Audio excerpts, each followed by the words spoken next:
کا وزیر اعلیٰ بنا تو وہ دھاندلی کی وجہ سے اور IJI کا کہانی کی وجہ سے وہ وزیر اعلیٰ کا کرسی سنبھالا. جب ان کی جماعت کا قائد پہلی دفعہ وزیر اعظم بنا تو عسکر خان کیس کے نتیجے میں اور دھاندلی زدہ وزیر اعظم بنا. جب تیسری دفعہ وزیر اعظم بنا تو RO الیکشن کی وجہ سے وزیر اعظم بنا. اگر کوئی آج وزیر اعلیٰ کا کرسی کوئی سنبھال رہی ہے اور اگر کوئی وزیر اعظم کا کرسی سنبھال رہا ہے تو بچہ کو معلوم ہے کہ یہ آپ کی کارکردگی کی وجہ سے نہیں, یہ عوام کی ووٹ کی وجہ سے نہیں, یہ فارم 47 کی وجہ سے, فارم 47 کی وجہ سے بیٹھے ہیں. وہ کس منہ سے انکار کر سکتے ہیں؟ وہ کیسے کہہ سکتے ہیں کہ دھاندلی نہیں کرتے؟ یہ نسل در نسل دھاندلی کرتے آ رہے ہیں.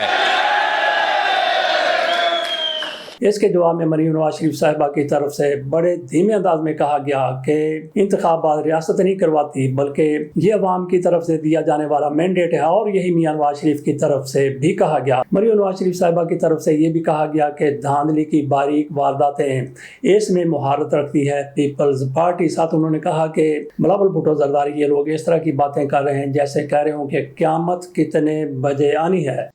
جلسے سے خطاب کرتے ہوئے بلاول بھٹو زرداری کی طرف سے PTI کو بھی دعوت دی گئی. ان کی طرف سے کہا گیا کہ آپ لوگوں نے بائیکاٹ کیا ہوا ہے, اگر آپ نے بائیکاٹ ہی کرنا ہے تو پھر اس سے بہتر ہے کہ گھر بیٹھ جائیں. بلاول بھٹو زرداری کی طرف سے PTI کو ہاتھ ملانے کی دعوت دی گئی. ان کی طرف سے کہا گیا کہ آئیں میرے ساتھ ملیں, میں آپ کے ساتھ ہاتھ ملانا چاہتا ہوں تاکہ جمہوریت کو آگے لے کے چلیں. ہماری رجیم کی طرف سے بڑی خوشی کا اظہار کیا جا رہا ہے, بلکہ یہ جشن منا رہے ہیں کہ جس طرح سے سعودی عرب کی طرف سے 5 سال کے لیے $3 ارب کو, شاید $5 ارب کو رول اوور کر دیا گیا ہے, بلکہ پاکستان میں جو ڈپازٹ ہے سعودی عرب کا وہ ہے $8 ارب, اس میں سے $5 ارب کو رول اوور کر دیا گیا ہے فوری طور پر. جس طرح سے پاکستان نے وہ قرضہ واپس کرنا تھا, کیونکہ متحدہ عرب امارات کی طرف سے کہا گیا تھا کہ $3.5 ارب ایسے رکھ تو پاکستان کو وہ $3 ارب ان کو واپس کرنے پڑے تھے, اور سعودی عرب سے یہ $3 ارب لیے گئے تھے. 3 ارب وہ ہو گئے, 2 ارب مزید بھی ان کے بارے میں کہا گیا ہے کہ سعودی عرب نے پاکستان کے لیے رول اوور کر دیا ہے, مزید 5 سال کے لیے پاکستان کو یہ قرضہ واپس نہیں کرنا. تو یہ چونکہ پیسہ پاکستان میں موجود ہے اور پاکستان کو خرچ کرنے کے لیے کہہ دیا گیا ہے, تو اب ہمارے حکمرانوں کو لگتا ہے کہ یہ پیسے بھی ہمارے ہو گئے. ہو سکتا ہے کہ جب موقع ہو واپسی کا سعودی عرب کی طرف سے کہہ دیا جائے کہ بچوں جاؤ موج کرو, $8 ارب جو ہم نے آپ سے لینا ہے وہ آپ کو ہم نے بخش دیے, وہ آپ کو ہم نے چھوڑ دیے. شاید اسی خوشی میں مسلم لیگ نون کی اس حکومت کی طرف سے, اس رجیم کی طرف سے فوری طور پر بلا تاخیر کوئی بھی انتظار کیے بغیر اس کے ثمرات عوام تک پہنچا دیے گئے. بالکل پہنچا دیے گئے, کیونکہ کل جس طرح سے پیٹرول کی قیمت میں 75 پیسے, $1.25 یکمشت $1.25 جو 25 پیسے $1 سے کم ہے, یکمشت اس میں کمی کر دی گئی پیٹرول کی قیمت میں. اور سعودی عرب سے یہ بھی کہا گیا, عرض کی گئی ہے کہ $8 ارب کا کچھ سالوں کے لیے ہمیں ادھار پیٹرول بھی دے دیا جائے. شاید وہ پیٹرول آنے والا ہے, اس وجہ سے بھی حکومت کی طرف سے یہ 75 پیسے فی لیٹر کمی کر دی گئی پیٹرولیم کی قیمتوں میں. تو اس سے دیکھنا کہ پاکستان کی تقدیر, پاکستانیوں کی تقدیر کس طرح سے سنورتی, اور پاکستان کی معیشت جس کو یہ کہہ رہے تھے کہ ٹیک آف کرنے جا رہی ہے وہ ٹیک آف کر چکی ہے, اور پاکستان ان کی رجیم کی انہی پالیسیوں کے باعث ایشین ٹائیگر بننے جا رہا ہے. اللہ ان کو سلامت رکھے اور ان کا سایہ پاکستان پر آگے. پھر ناظرین آپ خود بھی ساری صورتحال کا جائزہ لیتے ہوئے اس دعا کو مکمل کر لیجئے. باقی جنگ جو امریکہ اور ایران کے درمیان لگی ہوئی تھی اس میں تھوڑا سا وقفہ ضرور آئے, ایک دوسرے کے اوپر جس طرح سے پہلے حملے ہو رہے تھے اس طرح سے حملے نہیں ہو رہے، اکا دکا ہی ایک دوسرے پر میزائل برسائے جا رہے ہیں، لیکن پہلے ایک دن میں کئی حملے ہوا کرتے تھے۔ 2-3 دن ہو گئے کہ امریکہ کی طرف سے بڑا حملہ نہیں کیا گیا، اور ایران کی طرف سے بھی امریکی مفادات پر ایسا کوئی حملہ نہیں ہوا، خلیجی کسی ملک میں بھی ان کی طرف سے حملہ نہیں ہوا۔ لیکن دوسری طرف سعودی عرب اور عراق تک یہ جنگ پھیل چکی ہے۔ کہا گیا ہے کہ سعودی عرب پر عراق میں جو ایران کے کوئی حامی بیٹھے ہوئے ہیں ان کی طرف سے حملے کیے گئے، اور سعودی عرب کی طرف سے بھی امریکہ کی طرف سے بھی عراق میں ان پر حملے کیے گئے۔ ان کے بارے میں کہا جاتا ہے کہ یہ پاسداران انقلاب کے لیے کام کرتے ہیں، اور وہاں پہ پاسداران انقلاب کے مشیر بھی بیٹھے ہوئے حملوں میں 3 مشیر بھی مارے جانے کی اطلاع سامنے آئی ہے۔ دیگر بھی کئی لوگوں کی ہلاکتیں ہوئی ہیں، اور ایران کی طرف سے اس کا اعتراف کیا گیا ہے کہ ہمارے لوگ وہاں پہ شہید کیے گئے ہیں۔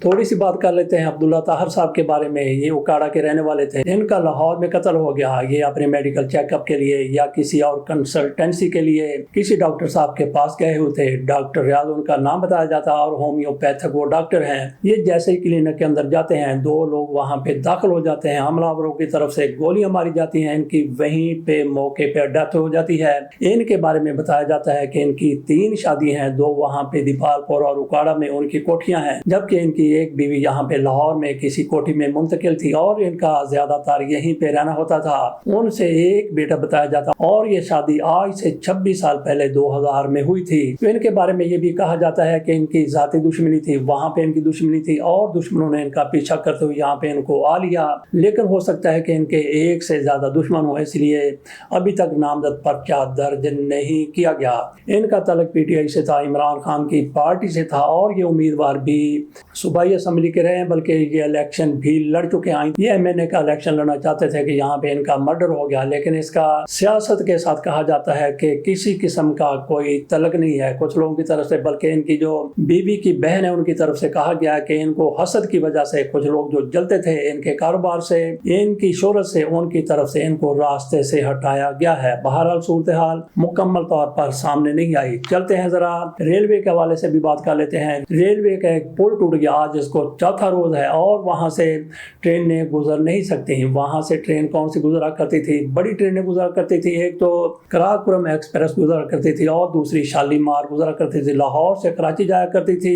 یہ دونوں ٹرینیں ان کو معطل کر دیا گیا، اور 2 مہینے کے لیے ان کو معطل کیا گیا ہے۔ گویا 2 مہینے میں یہ پل بنے گا یا پھر 3 مہینے میں بنے گا، تو کیا اس کا سامان سائبیریا سے آنا ہے اور وہ گدوں پر لاد کے لایا جانا ہے؟ دور کون سا ہے؟ یہاں پہ دیکھیے کہ جس طرح سے ایران پر امریکہ کی طرف سے حملے کیے گئے، انہوں نے فوری طور پر جیسے جنگ بندی ہوتی ہے 2-3 روز میں اپنے بڑے فوری طور پر پل تعمیر کر لیے تھے، مرمت کر دیے تھے، اور ان کا پہلے ہی کی طرح استعمال ہونے لگا۔ یہ کوئی چینل ٹنل تو نہیں ہے جو فرانس اور برطانیہ کو ملاتی ہے اور سمندر کے اندر سے وہ گزرتی ہے۔ 50 کلومیٹر اس کا گزرنے کا وایا ہے، اس میں بھی اگر کچھ ایسا ہو جاتا ہے تو اس میں بھی 2-3 روز لگتے ہیں کہ بحالی، بلکہ تو ایسا کبھی ہوا ہی نہیں۔ تو انہوں نے اس سے بھی اس کو زیادہ سیریس لے لیا۔ بڑے پل جس طرح سے ہمارے ہاں کوئی میل کا، 1.5 میل کا، 2 میل کا، بلکہ رحیم یار خان کے قریب 10 کلومیٹر وائے کا ایک پل بنایا گیا ہے، اگر وہ ٹوٹ جاتا ہے تو کیا اس کے لیے پھر 5-7 سال چاہیے ہوں گے؟ نہیں، بالکل نہیں۔ جس طرح سے پاکستان میں بڑے